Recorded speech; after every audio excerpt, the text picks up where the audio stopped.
Thailand किधर जाओ बे Thailand राजा Uh-oh. लोग क्या कहे और कुछ आए $2 कमरी बना को किदू पैसे आ जाते कदी ये 50 रही वत हुंदा कदी 100 सान नहीं मां प्यो देता कोई अल्लाह दा नेक बंदा देगा तो उसे कमरी बना समझ के और ऐसा मेरा वदा है और अब बाहर निकले ना बंदा पे गई कमरी बना आ गया है बड़े इत्थे वदा नहीं हुंदा जर्सी वाला जेड़ा दंद वांगी शहर लेंदा एं टुरदा मलो बंदा टबोए भी डिंगी होंदी Huh? ਉਹਨੂੰ ਮੈਂ ਵੇਖਿਆ ਤਾਂ ਹੈ ਇੱਥੇ ਦੁਕਾਨ ਤੇ ਜਾਂਦਾ ਪਿਆ ਯਾਰ वेखी ਹਾਂ मोर भाई अंदर कल वे पैसे लेने नो लगी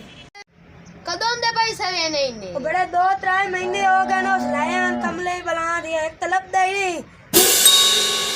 ਕਿਆ ਢੂੰਡਦੇ ਆ ਮੈਂ ਤੇ ਨਾਲ ਆ चल भाया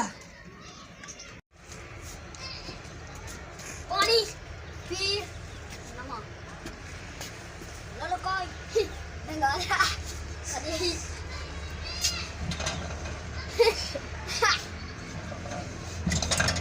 चल पाओ की बन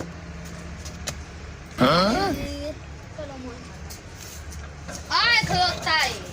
ओ कमली बना तेनों से ढूंढ के थक गए तू इतने खड़ा है ओ कमली बना मेरे पैसे नहीं देवने पानी पी ला वहां $2 रेन बंदा नहीं छड़ा बंदा ठलाम लो ले ले लिया सलाम दुआ बाद कर सन दानू तू मैनू दानू क्यों मेरे कोले बैठे थे ठीक ही हूं कना अपना राह ਜਵੀ हां ਆ ਕੂਲ ਮਾਰਦਾ ਬੇ ਇਹ ਸੌਥੇ ਮੈਨੂੰ ਪੈਸੇ ਵੀ ਖਾਏ ਇੰਨੇ Oh my god. को खाविए मैनू ना बता ना प्लान नो छड़ दे ना आ डोंगे गत्ती वदिया आए देखा आए गत्ती वदिया निकले आए ਇੰਦਾ ਕੋ ਪੈਸੇ ਲੈਣਾ ਕਿੰਨੇ ਇੰਨੇ 10 रुपए ਆਏ